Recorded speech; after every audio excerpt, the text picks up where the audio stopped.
my friends, and let's jump right into the frontline situation starting from the Kupiansk direction. Here, the occupiers continue offensive actions in the vicinity of the village of Synkivka. In the past day, they conducted 4 attacks, all of which were unsuccessful. Shelling along the front line persists as well, but attempts to expand the territory near Preparedness haven't been made yet. In the Svatove area, there are reports of shelling, and Ukrainian Armed Forces from the positions report that attacks are ongoing. The occupiers are attempting to advance further after capturing the village of Kreminna, but the front line remains unchanged for the day. In the area of Kreminna, the occupiers are attempting to advance towards the village of Terny. The situation here is challenging, but there have been no new advancements by the occupiers in the past day. Shelling along the front line also continues. Attacks have resumed in the Makiivka area as well. So it seems they are trying to advance on a wide front to prevent our units from concentrating on a single front line segment. In the Siversk direction, the occupiers persist in storming the Ukrainian Armed Forces positions near Bilohorivka. According to some information, they are already approaching the city closely, but the Ukrainian Armed Forces prevent them from consolidating, and the front line remains unchanged for the day. Attempts to expand controlled territory in the forest are ongoing too. Several groups are trying to advance towards the village of Vuhledar.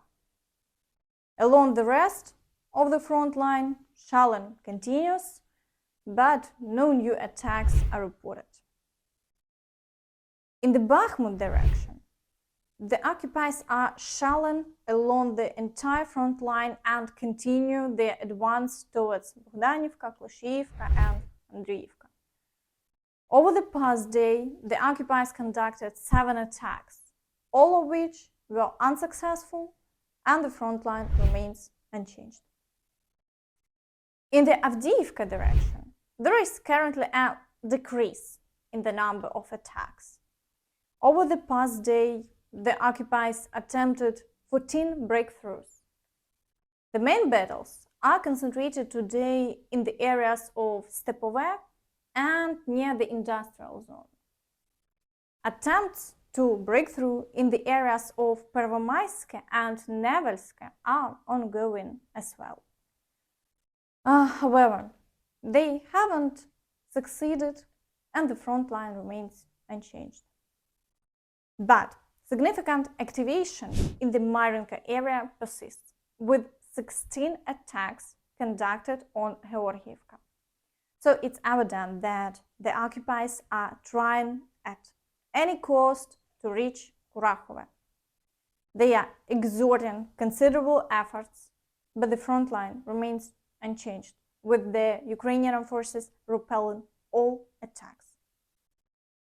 Intense battles also continue for Makiivka, with attempts to advance from 2 sides. However, the Ukrainian Armed Forces maintain their defense here as well. No changes are reported for today. In the Krasnohorivka area, the Ukrainian Armed Forces report successes from the ground. As of now, there are no official confirmation. In the Vuhledar direction, the occupiers continue shelling, and no new offensive actions are reported. So it seems they attempted to break through, realized that the defense is highly robust, and now they are back to holding positions without advancing further. In the Zaporizhzhia direction, battles are still ongoing in the Robotyne area.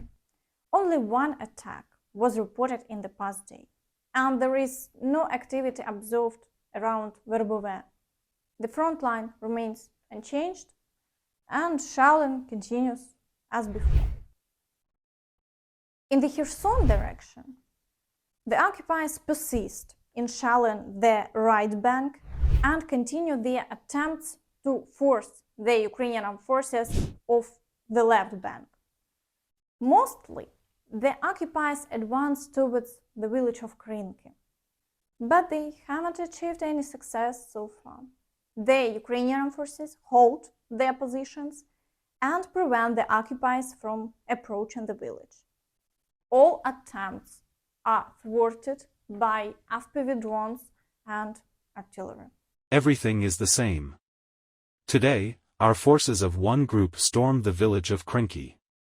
The guys from the 26th Motorized Rifle Regiment did not allow the enemy to relax and, without the support of artillery and aviation, cheered him up a little.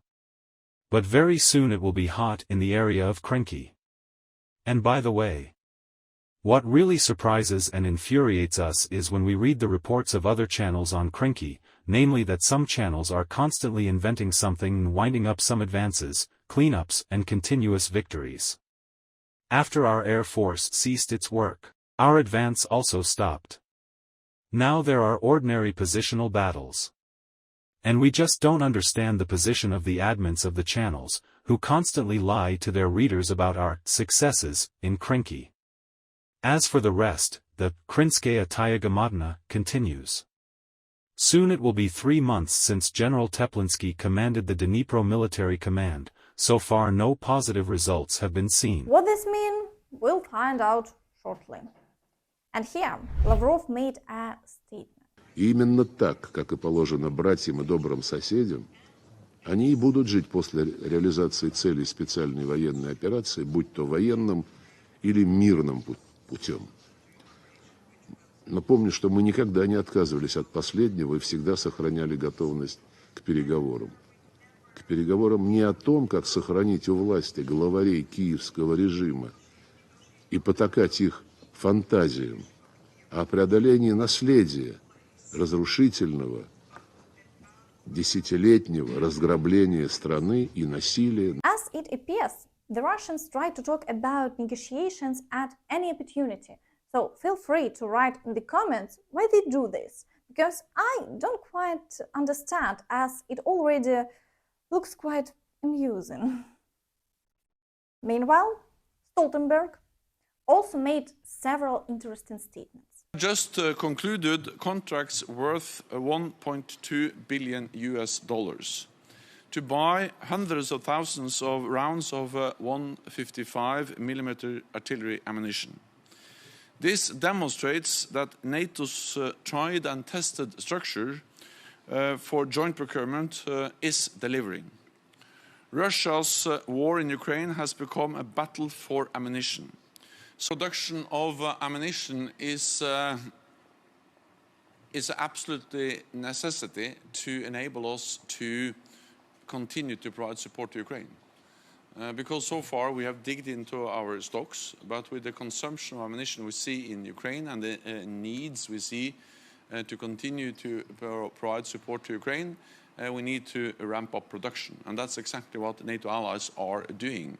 We agreed the Defense Production Action Plan last July. We don't see any direct or imminent threat against any NATO ally. And therefore we of course monitor closely what Russia does. We have increased our vigilance, our presence in the eastern part of the alliance, but the whole idea of that is to prevent any attack on a NATO ally. So when the full-fledged invasion of Ukraine happened in February last year, or in 2022, almost 2 years ago, then it was clear for NATO that we had two tasks. One was to support Ukraine, and NATO allies are giving Ukraine unprecedented support, and I'm confident they will continue to do so. And that's all from me. Don't forget to like this video, subscribe to the channel, and hit the notification bell to stay updated on all the latest news. Thank you for watching, and see you next time. Bye bye.